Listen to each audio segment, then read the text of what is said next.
சாலையில் ஊர்ந்து சென்ற சுமார் 6 அடி நீளம் கொண்ட சாரை பாம்பு வீட்டிற்குள் நுழைய முயன்றதால் அச்சமடைந்து துரத்த முயன்ற பெண்.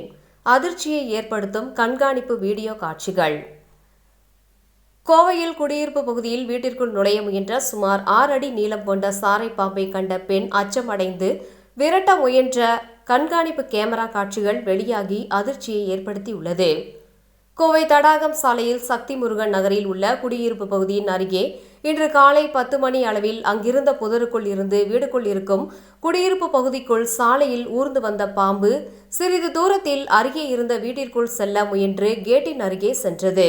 அதனை கண்ட ஒரு பெண் அச்சமடைந்து அதனை துரத்த முயன்றுள்ளார். இந்நிலையில் வீட்டிற்குள் செல்லாமல் அப்படியே திரும்பி அந்த சாரை பாம்பு மீண்டும் அங்கும் இங்கும் சாலையில் சுற்றித் திரிந்தது.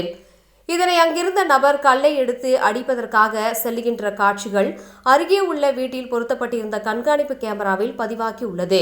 அந்த காட்சிகள் தற்போது வெளியாகி அதிர்ச்சியை ஏற்படுத்தி உள்ளது. மேலும் அங்குள்ள குடியிருப்பு பகுதியில் குழந்தைகள் விளையாட வெளியில் தனியாக செல்வதை தடுக்க வேண்டும்.